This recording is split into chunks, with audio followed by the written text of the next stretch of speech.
tras las elecciones presidenciales en México, a que arrojaran además como virtual ganadora a Enrique Peña Nieto, miembros de la izquierda y principalmente su candidato Andrés López Obrador, no han admitido el triunfo del PRI en los comicios de este domingo. Aún se espera el cómputo final, el que podría darse a conocer este miércoles. Queremos conocer cuál es el clima, cuáles son los desafíos para el próximo presidente de México. Para eso nos acompaña el embajador de ese país aquí en Chile, Mario Leal. Embajador, muchísimas gracias por acompañarnos aquí en CNN Chile. Al contrario, muchas gracias a ustedes por su amable invitación. A ver, embajador, el candidato de la opción izquierdista, Andrés Manuel López Obrador, ha emitido fuertes acusaciones, ha hablado de fraude electoral, pero incluso, fíjese que quisiera comentarle lo que ha señalado el director de una ONG llamada Más Democracia, que se ha dedicado a estos temas de sociedad civil, Javier Osorio. Él ha dicho que se han visto elementos preocupantes de clientelismo. Él ha dicho no podemos asegurar que hubo fraude, pero sí compra o coacción de votantes. ¿Cuán grave le parecen a ustedes esas acusaciones? Mire, afortunadamente en México tenemos ya a estas alturas una institución electoral muy fuerte, con mucha credibilidad por parte de la gran mayoría de los mexicanos, y no solamente en México, sino también en el exterior se ha ganado una gran reputación. Y desde luego que tanto esta organización que usted señala como los partidos que apoyan al señor López Obrador, como cualquier otra organización, tienen todo el derecho de recurrir a las instituciones mexicanas y seguramente que se harán las investigaciones que sean necesario para que se clarifique el proceso y de esa manera que quien haya resultado ganador reciba todo el apoyo de todos los mexicanos, porque eso es lo que necesitamos, que el próximo presidente de México sea apoyado por la gran mayoría de los mexicanos y que todos trabajemos juntos para sacar México adelante, para resolver los grandes problemas que tiene el país, como por ejemplo el problema de la inseguridad, el problema del narcotráfico, el problema del desempleo, la pobreza extrema. Hay muchas cosas para las cuales necesitamos y hemos trabajado de verdad con mucho entusiasmo para tener ese gobierno fuerte. Embajador, insisto con estas acusaciones, o sea, más bien estas críticas o estos alcances que hace esta organización Más Democracia, porque ellos han hablado derechamente de clientelismo político, han hablado de movilización de votantes, han hablado de pago de votantes, como por ejemplo a través de vales de gasolina, por ejemplo de tarjetas de débito, cuyo depósito se hacía efectivo una vez que se comprobaba su voto y que el voto a su vez se comprobaba con un celular. Aquí en Chile usted sabe que está prohibido entrar a la urna con un celular. Sí. ¿Se puede en México entrar a la urna con celular? No se debió haber hecho esto. Pero usted que conoce la realidad de su país. Yo he escuchado que algunas personas lo hicieron indebidamente, no tienen para qué haber llevado un celular a una urna electoral. Por tanto, ¿podría ser plausible esta acusación? A eso voy. Lo plausible para mí es que se aclare perfectamente cualquier duda que haya de legalidad en la elección. Si esa organización que usted menciona va ante las autoridades electorales y presenta su denuncia con toda formalidad, seguramente que le estará haciendo un bien a México, para que todos quedemos tranquilos, que hubo alguien que cometió esas irregularidades, que sea sancionado, que no hubo nada, bueno, que se olvide ya ese asunto y seguimos adelante. Embajador, ¿por qué el PAN, después de 12 años y con todo el desprestigio con el cual se fue el PRI, por qué el PAN no pudo mantenerse en el gobierno? ¿Por qué el PRI vuelve entonces al poder? Mire usted, las expectativas que se generaron en el año 2000, cuando ganó la elección el señor Vicente Fox, fueron muy elevadas. Y desgraciadamente hubo mucha gente que pensó que mágicamente se iban a poder resolver estos problemas. Entonces, el gobierno del señor Fox y luego ahora el gobierno del presidente Calderón han estado trabajando cada uno en los temas que más atención les han merecido, pero ambos con todo el afán de ir resolviendo la problemática del país, y se ha avanzado en muchísimas cosas, pero no todo lo que la población esperaba. Ahora, por otro lado, se trata no solamente de que un gobierno, por más fuerte que éste sea, resuelva todos los problemas. Los ciudadanos tenemos que colaborar y hay muchas maneras de hacerlo. No todos, desgraciadamente, lo hicieron. Hubo partidos que en vez de haber apoyado las reformas que el presidente de la República estuvo pidiendo que se hicieran, habiendo sometido las respectivas iniciativas al Congreso, pues no se apoyaban, simplemente porque venían del gobierno en turno. Todo esto ha hecho que desgraciadamente el rumbo, la marcha del país hacia el progreso no se haya logrado como era la idea del actual gobierno o del anterior. Embajador, ¿cuánto diría usted que pesó el factor del recrudecimiento del crimen organizado para, en definitiva, que el Partido de Acción Nacional no pudiera continuar siguiendo, ¿no es cierto?, con sus políticas en un nuevo gobierno? Esas críticas al actual gobierno por su lucha en contra del narcotráfico, por la lucha en contra de la seguridad, claramente que pesaron en el ánimo de los ciudadanos, las encuestas así lo marcaron, y durante muchos meses en los medios de comunicación se dio cuenta de ese disgusto, de ese malestar entre los ciudadanos. Sin embargo, el presidente Calderón, su gobierno, han estado trabajando con todas sus posibilidades, de verdad que empeñando el alma misma para sacar adelante al país, resolver ese problema en particular. ¿No fracasó el gobierno de Felipe Calderón como los anteriores en su lucha contra el crimen organizado? Yo creo que no ha fracasado. Hemos avanzado mucho. Tan es así que, por ejemplo, la problemática que había en Tijuana al principio de la administración se resolvió completamente, que era un foco verdaderamente grave de inseguridad. Eso se quedó resuelto. En el caso de la Ciudad de México, actualmente es una de las ciudades más seguras del mundo. En el caso de Ciudad Juárez, en estos últimos meses, de hace 6 meses para acá, la inseguridad ha bajado sustancialmente. De acuerdo a los índices de medición que hay, ha bajado en un 12%. Es decir, el camino que se ha seguido, sentimos nosotros, ha sido conveniente. No se ha llegado a la meta porque la problemática que se gestó durante 70 años de gobierno no se ha podido resolver en un tiempo tan corto. Pero sentimos que el próximo gobierno, que probablemente encabece el señor Peña Nieto, tendrá que seguir sin claudicar, enfrentando con toda valentía, con toda energía a los carteles de narcotráfico. Embajador, lo que uno observa, yo le hablo básicamente de una visión muy personal. Yo hace 10 años fue la última vez que fui a México, y uno compara, y uno conoce gente que vive allá, y uno claro, lo que ha podido observar claramente, y también por supuesto refrendado por los analistas internacionales, quizás no que haya aumentado la cantidad de homicidios en relación a otros países de América Latina, hablemos de Venezuela, Honduras, Brasil incluso, pero sí un recrudecimiento de la violencia, un nivel de barbarie que probablemente no se veía con la masividad. Hemos visto masacres, hemos visto hombres mutilados, hemos visto gente colgada, es decir, hemos visto un nivel brutal. La pregunta es, ¿efectivamente se perdió esa batalla contra ese nivel de criminalidad? Yo le aseguro que no se ha perdido la batalla. Yo le aseguro que se ha seguido avanzando, y tan es así que se reconoce en diferentes medios de comunicación y por diferentes gobiernos que el camino que estamos siguiendo es el correcto.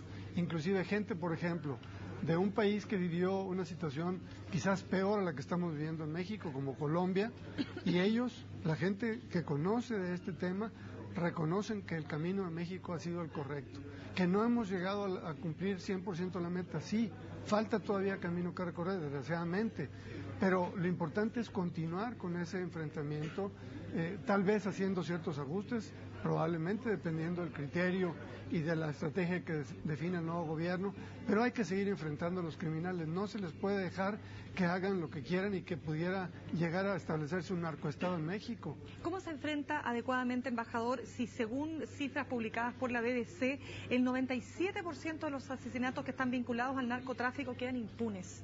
¿Cómo se puede enfrentar de esa manera al narcotráfico?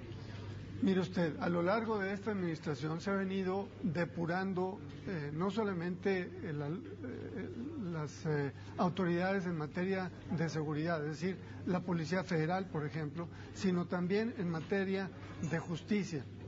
Ahí también se ha ido avanzando. Efectivamente, falta mucho. Yo no digo que no. El gobierno mexicano reconoce que falta mucho que recorrer, pero estoy absolutamente convencido de que el camino ha sido el correcto, ha sido el que teníamos a la mano, y se ha avanzado bastante en él.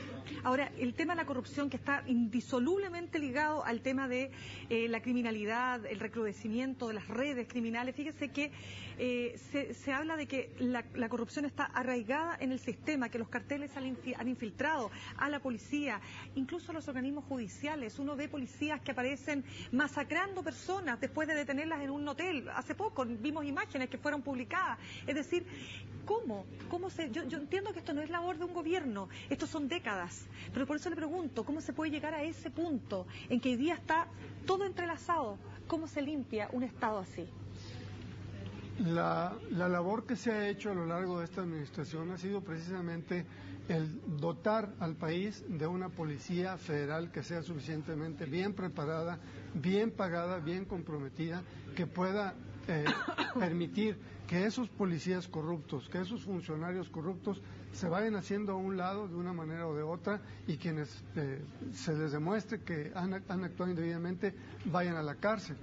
Esta administración de todos esos grandes líderes de los carteles han logrado encontrar de los 37 más buscados a nivel internacional, 22 de ellos han quedado detenidos, algunos han muerto en enfrentamientos, otros están en la cárcel, otros han sido extraditados y por eso le digo, el camino ahí va, hemos seguido en él y vamos avanzando, pero lo importante es no detener la lucha en contra de toda esta gente que tanto daño le ha hecho al país. ¿Usted diría que los dos puntos que hemos tocado serán los más difíciles y complejos que deberá enfrentar el próximo presidente de México? Ciertamente, y yo le diría algo más. Yo estoy convencido que no solamente debe ser cosa del presidente, no tenemos por qué dejarle todo en sus manos a él. Es cosa de cada uno de los que somos funcionarios del gobierno trabajar en lo nuestro, poner el ejemplo cada quien desde nuestra trinchera. Y aún los que no son funcionarios también tienen que trabajar cada quien de su trinchera, porque un ciudadano que no se apega en su vida diaria al marco de la ley, desgraciadamente está permitiendo a veces que se hagan cosas indebidas y entonces se va convirtiendo en un círculo vicioso. Embajador, quiero llevarlo a otro tema que tiene que ver con este movimiento ciudadano, que en realidad partió con una protesta estudiantil, que luego se fue creciendo un poco y que se ha asemejado a los indignados de España, de Europa. Yo quiero saber, ¿qué le parece a usted este movimiento Yo Soy 132 o 132? Yo creo que los jóvenes de México han demostrado madurez y a mí me da mucho gusto que se organicen y que participen, porque es muy triste ver que haya apatía entre los jóvenes. La participación de la juventud en este movimiento y en algunos otros que puedan generarse o que ya están en México, a mí me parece que es sano.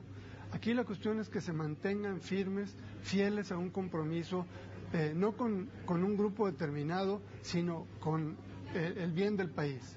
Y yo creo que eso, si se sigue organizando como va a ser un enorme bien en México, porque en México tenemos 14 millones de jóvenes que están con esa capacidad de empujar, de apoyar, y eso es lo que nos hace falta a los mexicanos, comprometernos más con el desarrollo de nuestro propio país.